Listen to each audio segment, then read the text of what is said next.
Welcome back to Data Center Battlegrounds. Today is Monday, June 6th, and y'all know exactly what time it is. It is News Media Monday. We've got a lot to cover today, so let's just jump straight into it. Okay, so starting off with a couple of water-related articles. So the Cheyenne Board of Public Utilities has stopped accepting industrial wastewater from data center fill and flush and closed-loop cooling systems after tracing a rare bacterium in the city's reclaimed water to Goat Systems LLC, the entity Meta uses to build its Cheyenne campus. So this is very interesting because what we have here is an example of a closed loop water system that has to be flushed because apparently, as we'll find out in the second article over here, bacteria can build up over time, which I'd never thought was a problem in closed loop water systems when it comes to data centers. So in this case, the metal-resistant bacterium is, I'm not even going to try to pronounce that, Capreavitis gilardi, a metal-resistant bacterium that interfered with two water reclamation plants and pushed the reuse system offline for months of cleanup. And on top of that, the Cheyenne Board of Public Utilities revoked the contractor's fill and flush discharge privileges, on March 24th. So this was a while ago. Interesting. Besides the time discrepancy on this article, this is something that you don't see like a lot like in discussion in the media. This is the first time I've ever seen an article talking about a bacterium related problem with buildup in a cooling system for a data center to the point where the public utility board of a city revokes the contractor's fill and flush commissioning step or privileges in order for the water reclamation plant to use the water. That's insane. That's the first time I've ever seen something like this, and it's an irony because our second article talks about a startup that tackles this very problem. So according to a TechCrunch article, Omen AI's plan to optimize data centers is all wet. So yeah, the AI-driven demand for compute power has data centers looking to squeeze more from every rack of GPUs. One consequence is bacterial outbreaks. This is the first time I've ever heard about something like this before. So liquid-cooled chips is a mixture of water and a substance that inhibits bacteria growth. To run the chips hotter, data center managers can change the mix to include more water, which absorbs heat better, but leads to nasty contamination that clogs the flow. To solve that, you got to flush the system, but unfortunately, that can shut down the rack for a period of 5 to 6 hours and at a potential cost of millions of dollars. OpenAI has a solution, a tiny spectrometer that can monitor the fluid health in real time to spot bacteria growth before it becomes a massive problem. And they've raised a $31 million Series A round. That's really cool. Oh God, it's going to start playing. Never mind. This is a startup that has been making the news on my LinkedIn profile, hence why I wanted to talk about it. And it tackles a problem that I've never heard anyone talk about this before. The bacteria buildup in closed loop systems. I always thought in closed loop systems, it was a combination of like water, refrigerants, and something else. The substance that inhibits bacteria growth, that's actually very interesting. So anyway, good luck to Omen AI and tackling this, very critical problem if we're moving away from evaporative cooling, which is I think it's the standard or one of the standards for, cooling related technologies in the data center industry. And then the shift to closed loop is what we're seeing as an industry trend because of all the water concerns, pushback from communities, yada, yada, yada. Except that I don't think folks know about the bacterial outbreak in closed loop systems. And it's a double whammy effect if, let's say, there's like a spike in a bacterium contamination and it goes into like a water reuse system for your county or for your city or whatever. Very interesting stuff. So moving on, orbital data centers. So yeah, this was super interesting. So Brookings Institute, it's a think tank in DC, if I'm not mistaken, and they published a commentary just basically saying that the feasibility gap with orbital data centers is a governance risk. So in case you've been living under a rock, orbital data centers are now the rage, with like all the tech bro CEOs seeking that as a solution to, for example, the constraints on the power grid, community backlash when you're trying to build data centers on land. There are a lot of engineering questions, obviously, about the feasibility of cooling large-sized data centers in space. However, SpaceX had a massive, IPO very recently that's been making the news. I think their stock price continues to decline throughout the weeks since then, but that's a whole nother video in itself. And the ongoing expansion of space communication technology can't be based on untested solutions. Rather, the U.S. should work with global partners to improve space governance. Yeah, I think one thing people forget about orbital data centers. So when I was in school, and I graduated just a couple weeks ago, I never took space policy as a class, but I should have, because I did not know that orbital data centers was going to be a thing. And to the best of my knowledge, in the space policy world, space is pretty much like largely unregulated, and someone correct me in the comments section if I'm completely off base here, but the only major piece of like space legislation is like you can't put nukes in space. That was like signed, I think, in like the 60s, the 70s, the 80s, something like that. And that's the only piece of like major space policy that countries or space powers, if you want to call it that, so the US, the Soviets, whatever. And in the modern time, it would be like, the US, Russia, China, India's trying to be a space superpower, all that stuff.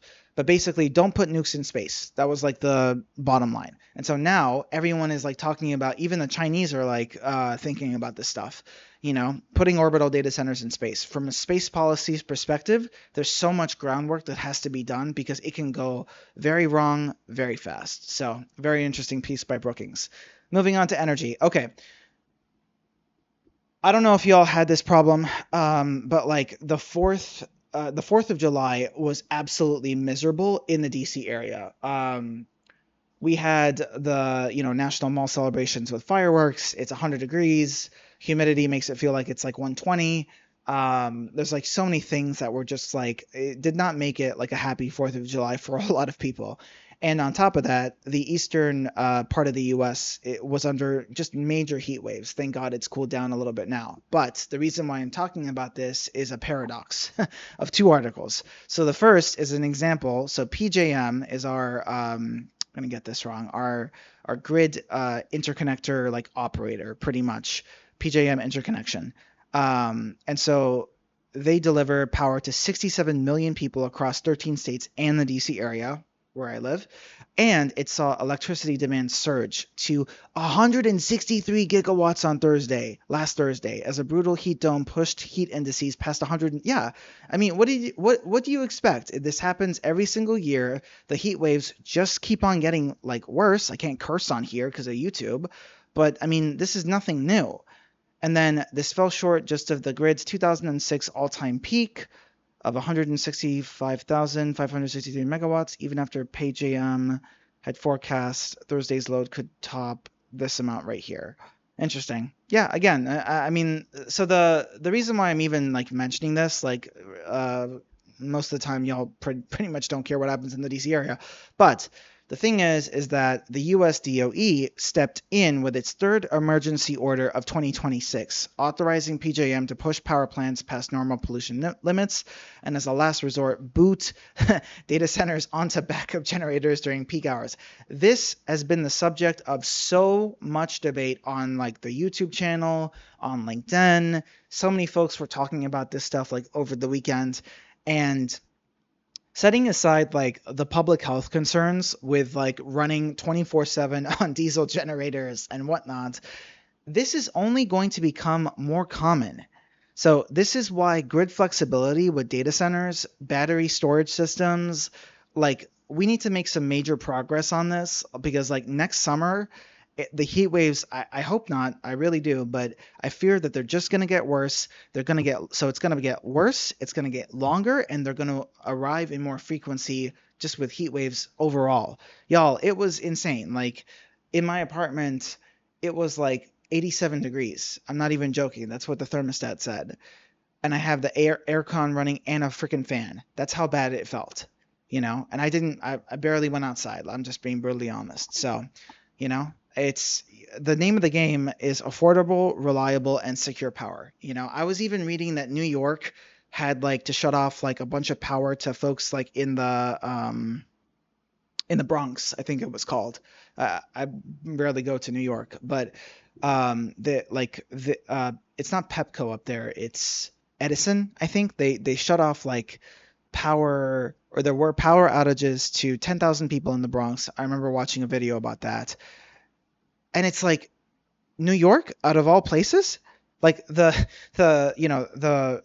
famous city that is well known for capitalism is having power outages. Like, this is the US. Like, this is not the third world. No offense. Like, we should not be having issues like this.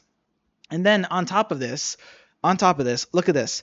U.S. Energy Chief says concerns about data centers are overblown. Look at this. The U.S. Energy Secretary called data center concerns overblown and urged support for their expansion, pivotal for the AI economy, but people are concerned about water and energy use. And then, of course, it mentions freaking Kevin O'Leary. So Chris Wright on Tuesday urged supporters of data centers to push back on those who criticize their development because of environmental concerns and job losses.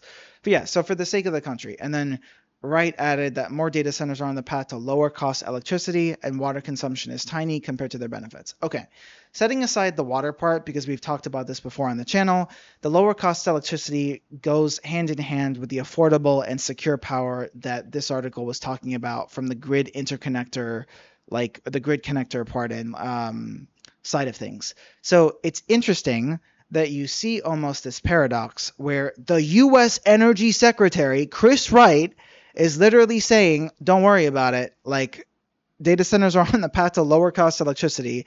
And then power prices triple on the PJM grid as heat waves and data centers collide. Do we not see the irony here?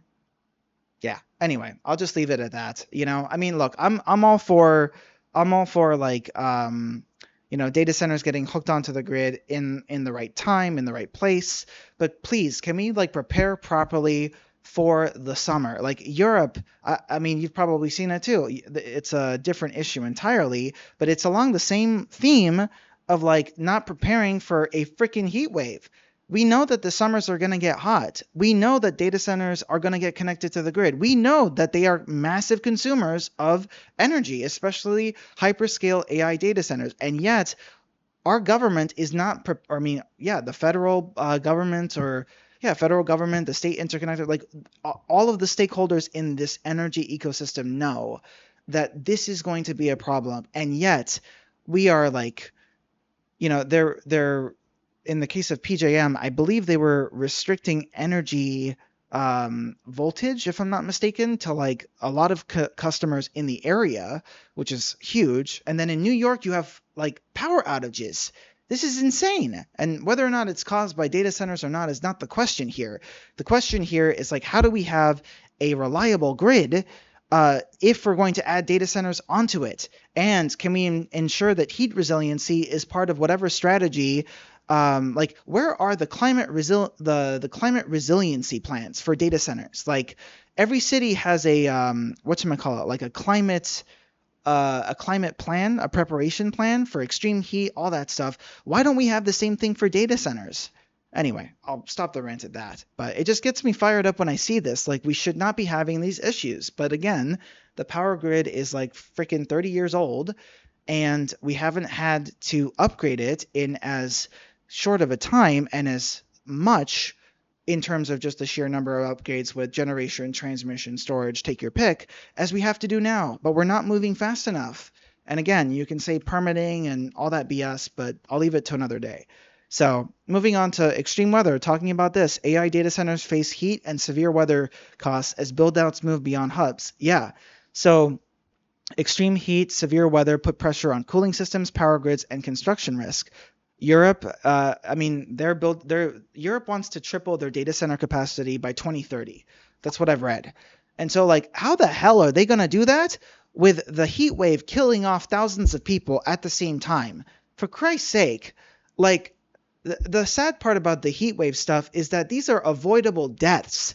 And yet there's this, I don't know, there's like this micro war of aggression between the US and Europe over AC units and like ice cubes and take your damn pick. But setting that aside, it's just like we need to make some serious hard calls about energy grids moving forward, especially if like, overloading grids, causing blackouts, like that's, and everyone has their AC unit on, you know what I mean? Like, we have to prepare for this, y'all, because like this is insane. And then on top of that, the heat waves put like, I don't think people understand this. Like, cooling systems are designed to operate, power grids are designed to operate within a certain temperature mature threshold. Once you move past that, the strain starts to kick in, and then that's how you get like blackouts pretty much, or just stuff doesn't work, and then like the data center has to shut down. So the thing is that like and I agree with this statement right here, severe weather has become the leading cause of loss in the insurers US data centers builders risk portfolio over the past 3 years. Yeah, and it's just going to keep on getting worse. That's the thing. Even JP Morgan, like they hired a former NOAA, National Oceanic and Atmospheric Administration, like senior official who leads their climate risk portfolio. If the banks are trying to factor climate risk into their major investments, you know that data centers are also having to do that as well. And then I've mentioned this before on the channel, but First Street, they put out like a report stating that 79% of global data center capacity is in some sort of elevated risk category, either from flooding, extreme winds, or wildfires. This is serious because it's like if we're basing our entire economy around this infrastructure, which is, worth trillions in terms of CapEx expenditure, and then you have a flood that can take it out, how are you preparing for that? Is there insurance on these things? Like, it's insane. So anyway, I sound a little frantic with this stuff, but oh, here it is. Yeah, look, NVIDIA last week said that its new AI servers can run cooling liquid at 45 degrees Celsius. So anything above that, that's when it starts kicking in with extra strain. That's pretty impressive. 45 degrees Celsius. Like the heat wave in Europe was like, what, 40 plus? So it's interesting, and yeah, operators and suppliers are starting to adapt designs. But again, like, it's not happening fast enough. Just take a look at on the energy side with the grid. So anyway, moving on. So this is not related to data centers, but I still feel like it's important to mention at the very least, considering my climate background. So the World Bank has announced that it's going to change it's going to retire a key target date of committing 45% of its financing to projects with climate co-benefits. And they've also changed their kind of like overall modus operandi since launching their climate strategy since like 5 years ago. So this comes as like pressure from the Trump administration surges, which has argued that, again, the main mission of the organization should be to reduce poverty and drive economic growth. And the climate change stuff is, I don't know, woke, if you want to call it that, whatever. Ironically, the U.S. is the largest shareholder in the World Bank Group, and that's why they've capitulated to that. So I don't know. I kind of like, I regard this with a little bit of worry because we need I don't care if you believe in climate change. Like, that's never been my thing. Like, I work in the climate field, so like I obviously do believe in climate and trying to make sure that like we transition our infrastructure away from, fossil fuels, which have a public health impact, which have an environmental impact, all that stuff. But we need to do it in such a way that is like sustainable. I agree with that, and also drives economic growth as well. But I think about just all of the things that have happened with this administration, with withdrawing from the Paris Climate Agreement, whatever, withdrawing from 50 plus international organizations that were dedicated to a mix of climate, public health, all these different things, and I just can't help but wonder what is the sum magnitude of the impact of all these actions. Like we were doing so much under the previous administration when it came to IRA credits for solar or for, like green projects and stuff like that. And I believe the solar and wind tax credits are set to expire, and Democrats want those back. But again, I just can't help but wonder, like, we were doing a lot of climate action with the last administration. We're not doing barely anything, maybe, like with this, except for small things like geothermal, nuclear, so that's still something. But I just, the U.S. is one of the biggest polluters in the world, for sure.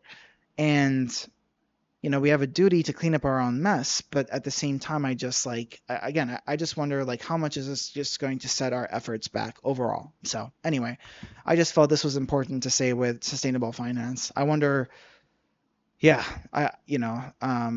President Trump has referred to climate change as the greatest con job perpetuated on the world and has worked to actively undo climate-focused actions of prior administrations. So yeah, we'll see what happens when they work with international partners. Okay, and then the last one, this oh my god.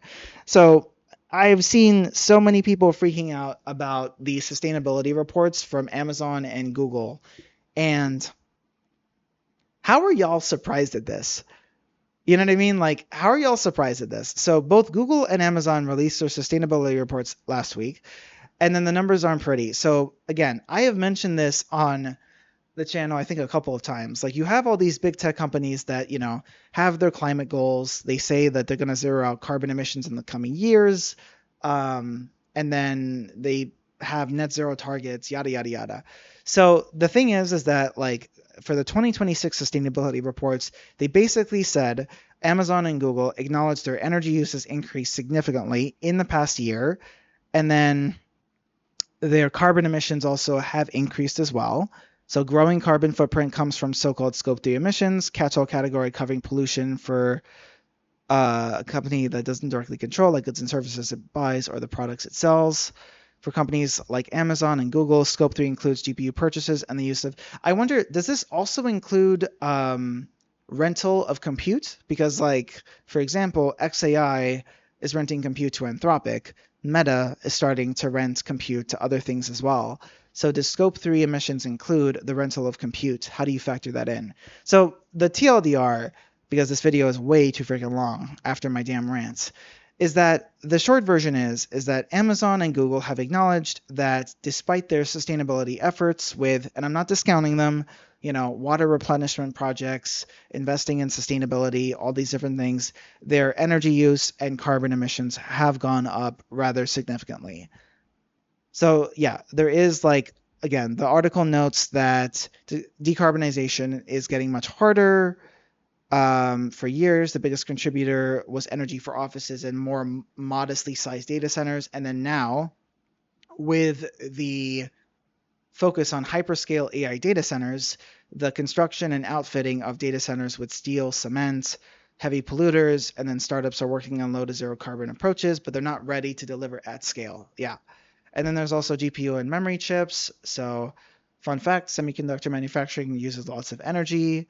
Oh my God, yeah, I didn't even think about this. Many of the world's leading edge chip factories are located in Asia, and that they are heavily reliant on natural gas and fossil fuels. Yeah, it's kind of an irony when you have the developed world that's telling the rest of the world to switch to renewables and develop more renewable energy capacity, and yet a lot of developing nations have, like, ample supplies of oil and gas. And then they're just like, are you kidding me? Like, you've been polluting our world for, like, the past 100 years since industrialization, and you're telling us to, like, we can't do that? Who are you to say that? So anyway, the TLDR is, and I'll link the sustainability reports also in the comments section if you're interested. But basically the short version is that energy and carbon emissions still going up, and it's largely attributed due to the data center buildouts, of course, with a focus on hyperscale size ones, and then also integration of generative AI into the whole tech stack. So those are all the articles that I have for you today. Like, share, and subscribe to the video. Don't forget, we also have the Climate Code newsletter, which comes out every 7 a.m. on a Monday. So feel free to read that if you want to, courtesy of BHIV. Not sponsored, but it could be cool if we actually get to that point one day. That has the latest additions to the AI and Environment Resource Hub, which is the open access database that I curate myself and maintain. And those sustainability reports in this article will be there. So like, share, and subscribe. Don't forget to read the Climate Code, and have a great week, y'all. I'll see y'all later on another episode of Data Center Battlegrounds.